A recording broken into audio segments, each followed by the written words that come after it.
నమస్తే. Welcome to legend TV.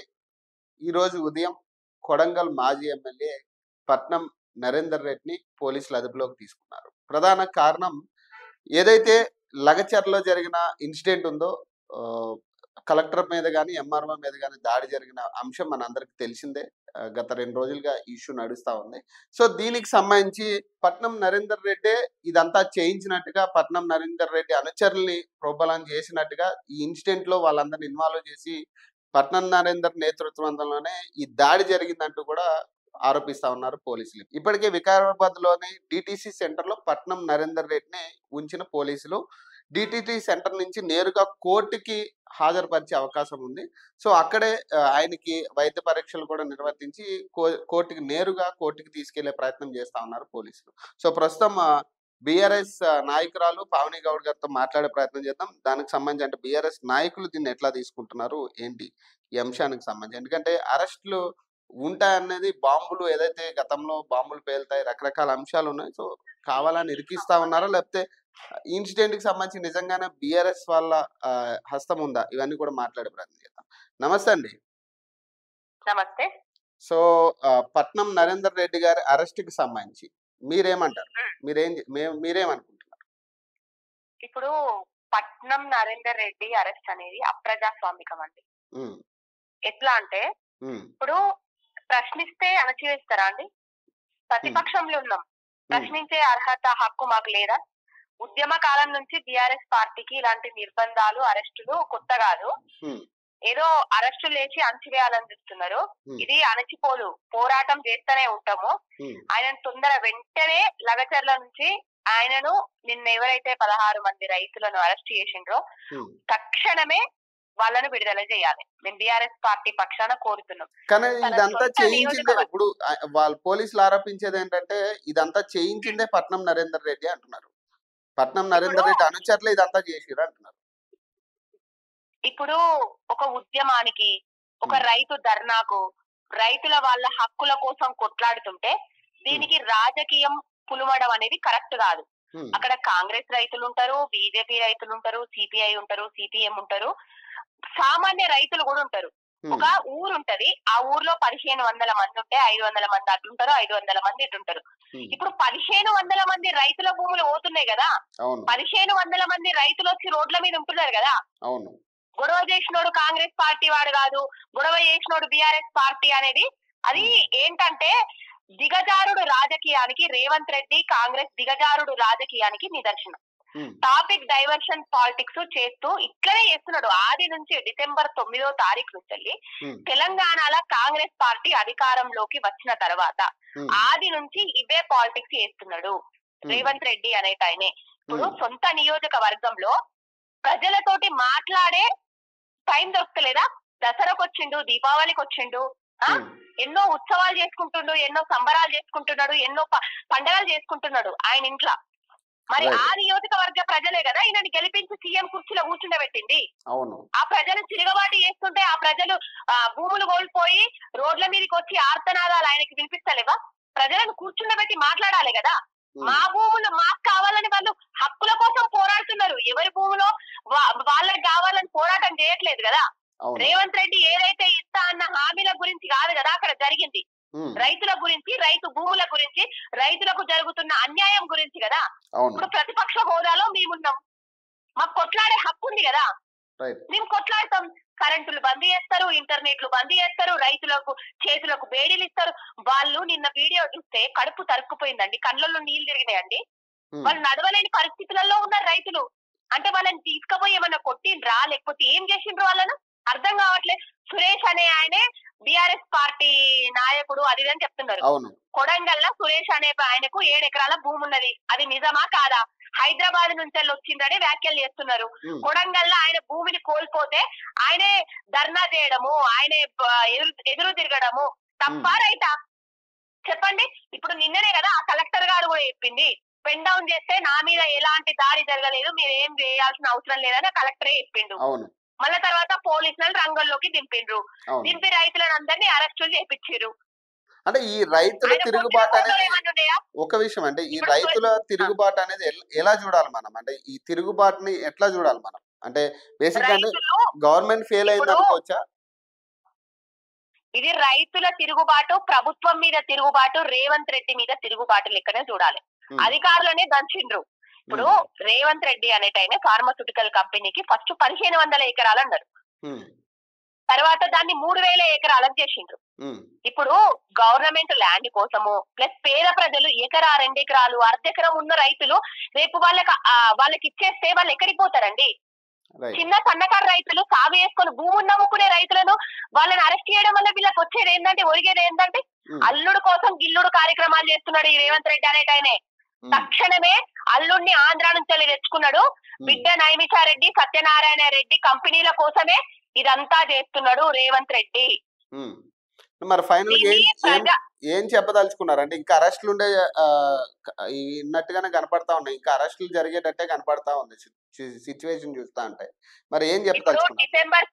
Pawan గారు December 9వ తారీఖు నుంచి వెళ్ళి ఉమ్, ప్రజా ప్రభుత్వం అన్నాడు, ప్రజల కోసమే పాలన అన్నాడు. ఉమ్, నేను ఇక్కడనే కూర్చుంటా, మీరు అందరు వచ్చి మీ సమస్యలు నాకు చెప్పుకోవచ్చు అని చెప్పారు. ఉమ్, ఏ ఒక్క మంత్రి అయినా ముఖ్యమంత్రి అయినా అందుబాటులో ఉండడా? కనీసానికి సొంత నియోజకవర్గ ప్రజల కన్నీళ్లు తూర్చలేని ఈ ముఖ్యమంత్రి తెలంగాణకు అవసరమా? సొంత నియోజకవర్గ ప్రజలను పిలిచి ఒప్పించి మెప్పించలేని ఈ దుర్మార్గుడు ఇప్పుడు తెలంగాణ రాష్ట్రానికి అవసరమా? ఏ సంబంధ వర్గాలు సంతోషంగా ఉన్నాయండి తెలంగాణలో? రైతుల ధర్నా, నిరుద్యోగుల ధర్నా, ఫార్మాస్యూటికల్ కంపెనీ బాధితుల ధర్నా, పోలీసుల ధర్నా, మూసీ బాధితుల ధర్నా, ఎవరు ధర్నాలు చేయకుండా ఉంటున్నారు? చిన్న పిల్లల నుంచి వెళ్ళి గురుకుల విద్యార్థుల దగ్గర నుంచి మొదలు పెడితే, చిన్న చిన్న బడి పిల్లల దగ్గర నుంచి మొదలు పెడితే, పండు ముసలి వాళ్ళందరూ వచ్చి కూడా రోడ్ల మీదకి వచ్చి ఏ కలెక్టర్ వచ్చినా ఎవరు వచ్చినా కూడా మాకు ఇక్కడ గురుకులాలల్లో ఫుడ్ బాగాలేదు, నీళ్ళ సౌకర్యం లేదనేసి పిల్లలు అడుగుతున్నారు. పెద్దవాళ్ళు అయితే 2000 పెన్షన్ 4000 చేస్తా అన్నారు కదా, 4000 ఎప్పుడు ఇస్తారు అనేసి వాళ్ళు అడుగుతున్నారు. ఇవన్నిటికీ సమాధానాలు చెప్పలేకనే, పరిపాలన చేత కాలేకనే, అసలు ఆయనకి ఏం చేయాలని అర్థం కాకనే మొత్తం కక్షపూరిత రాజకీయ మీద పడి కేటీఆర్ గారిని అరెస్ట్ చేయాలి, కేసీఆర్ గారిని అరెస్ట్ చేయాలి, ఇవన్నీ కార్యక్రమాలు ముందట పెట్టుకొని ఇప్పుడు ఫార్మాస్యూటికల్ కంపెనీని ఒకటి మళ్ళా ముందట పెట్టిండు. ఇప్పుడు అక్కడ భూసేకరణ జరగలేదు. ఆ భూములల్లా కరెంటు స్తంభాలు ఎట్లా ఇస్తారండి? లేఅవుట్లు ఎట్లా ఇస్తారండి? హద్దులు ఎట్లా బాదుతారండి? ఇప్పుడు బాధితులు వాళ్ళ భూములే ఇయ్యలే, ఇంకా వితౌట్ పర్మిషన్ ఇదంతా జరుగుతుంది అంటారా? వితౌట్ పర్మిషన్ ప్రజలు సానుకూలత లేకుండా జరుగుతుంది అంటారా? వితౌట్ పర్మిషన్ అండి, వితౌట్ అసలు వితౌట్ ప్రజల పర్మిషన్, వితౌట్ రైతన్నల పర్మిషన్, ఎలాంటి పర్మిషన్లు లేకుండానే ఇలాంటివి వ్యవహారాలు చేస్తున్నాడు. ఇప్పుడు భూములు కోల్పోతున్నారు వాళ్ళు. వాళ్ళ భూములకు నయానో భయానో మీకు ఉద్యోగం ఇస్తాము, మీ భూమికి ఎకరాకు 10 లక్షలు ఇస్తాము, 20 లక్షలు ఇస్తాము, మీ ఇంటికి ఉద్యోగం ఇస్తాము, దాంతో పాటుగా మీకు ఇల్లు కట్టిస్తాము, ఏదన్నా ఒకటి చేసి చెప్పాలి కదా వాళ్ళకి. ఇప్పుడు వాళ్ళు భూములు కోల్పోతే సర్వం కోల్పోయినట్టే కదా అండి. రైతులు భూమి నమ్ముకొని బతుకుతారు కదా అండి. వాళ్ళు మట్టినే కదా భూమిగా మార్చేది. వాళ్ళ కన్నీళ్ళకి కారణమైతే రేవంత్ రెడ్డికి ఆ కన్నీళ్ళ ఉసురు తగలదా అండి? ఇప్పుడు ఏది చూసినా పవన్ గారు, మీరు నిరుద్యోగులు బయటకు వచ్చి ధర్నాలు చేసినా కూడా రేవంత్ రెడ్డి అండ్ కాంగ్రెస్ పార్టీ వాళ్ళు ఏం చెప్తున్నారు? బీఆర్ఎస్ పార్టీ వాళ్ళే చేపిస్తున్నారు అని చెప్తున్నారు. అంగన్వాడీలు బయటకు వచ్చినా కూడా బీఆర్ఎస్ పార్టీ వాళ్ళే చేపిస్తున్నారు అంటున్నారు. రైతులు వచ్చినా, వృద్ధులు వచ్చినా, పిల్లలు వచ్చినా, గురుకులాల టీచర్స్ ఎవరు వచ్చినా కూడా బీఆర్ఎస్ పార్టీ చేస్తుంది అని అంటున్నారు. చేతగాని ప్రభుత్వం ఇలాంటి నిందలు వేయడం తప్ప ఇంకేం చేస్తుందండి? ఇప్పుడు మేము ప్రతిపక్ష హోదాలో ఉన్నాం, ఎవరైనా రోడ్ల మీదకి వస్తే వాళ్ళ పక్షాన మేము నిలబడతాం, వాళ్ళతోటి మేము ఫైట్ చేస్తాం. వాళ్ళతో ఫైట్ చేసినంత మాత్రాన, వాళ్ళ హక్కుల కోసం మేము పోరాడినంత మాత్రాన వాళ్ళని మేము ముందట పెట్టినట్ట? ఇంకొక విషయం, ఎంతటి వాడైనా కూడా వదిలిపెట్టే ప్రసక్తే లేదని చెప్పి రేవంత్ రెడ్డి గారు కూడా చెప్పడం జరుగుతుంది. ఎంతటి వాడైనా కాదు, ఈ తెలంగాణ రాష్ట్ర ప్రజల చేతుల ప్రతి ఒక్కడి, చిన్న పిల్లల నుంచి వెళ్ళి పెద్ద ముసలవ్వల వరకు కూడా ఎంతటి వాళ్ళు కూడా అని ఉంచుతున్నారు ఈ ముఖ్యమంత్రిని. ఎందుకురా ఈ కాంగ్రెస్ ప్రభుత్వాన్ని అధికారంలోకి తెచ్చినాము, ఎందుకురా ఈ రేవంత్ రెడ్డి మాకు కర్మ కాకపోతే ఇంకెన్ని రోజులు చూడాలిరా, ప్రభుత్వం పడిపోతే మంచిగుండు, మళ్ళీ ఎలక్షన్లు వస్తే మంచిగుండు అని అనుకుంటున్నారు. ఎంతటి పెద్ద చిన్న అసలు ఏది తేడా తెలియదండి. పెద్ద పెద్ద నియంత్రణలే మట్టిలో కల్పించినాము. ఎంతటి వారిని ఎవరిని భయపట్టిస్తున్నాడండి? ప్రజలను భయపట్టిస్తున్నాడా? రైతులను భయపట్టిస్తున్నాడా? నిరుద్యోగులను భయపట్టిస్తున్నాడా? బీఆర్ఎస్ పార్టీ వాళ్ళని భయపట్టిస్తున్నాడా? చూస్తూనే ఉన్నాం కదా, డిసెంబర్ 9వ తారీఖు నుంచి వెళ్ళి అక్రమ అరెస్టులు, మరి నెక్స్ట్ ప్రశ్నిస్తున్న ప్రతి కార్యాచరణ గొంతును మరి నెక్స్ట్ కార్యాచరణ ఎలా ఉండబోతుంది మరి బీఆర్ఎస్ నాయకులు కానీ కార్యాచరణ మాది ప్రజల పక్షం అండి. మేము ప్రతిపక్ష హోదాలో ఉన్నాం. తెలంగాణ రాష్ట్ర ప్రజలకు ఏవైతే హామీలు ఇచ్చిండో ఈ రేవంత్ రెడ్డి కాంగ్రెస్ పార్టీ, ఆ హామీలన్నీ నెరవేర్చేదాకా ప్రజల పక్షాన మేము కొట్లాడుతూనే ఉంటాము. ఎలాంటి కేసులు పెట్టినా అదరము బెదరము. పోరాటం అన్నది మాకు కొత్త కాదు, నిర్బంధాలు కొత్త కాదు. ఇప్పటి నుంచి కొత్త బీఆర్ఎస్ పార్టీని చూస్తారు, కదం తొక్కుతాం. ఎక్కడైతే నిర్బంధాలు చేస్తున్నారో మేము 10 ఏళ్లల్లా ఎక్కడ వీళ్ళని ఇట్లా అణిచివేసేది ఉంటే ఒక్కడు కూడా బయటికి రాకపోతుండే. 10 ఏళ్లలో మేము ఎట్లా పరిపాలించినాం, మా కేసీఆర్ గారు ఎట్లా పరిపాలించిండ్రు, ఎలాంటి సెక్షన్ అంటే 144 సెక్షన్ కూడా విధించి పరిపాలిస్తున్నాడు.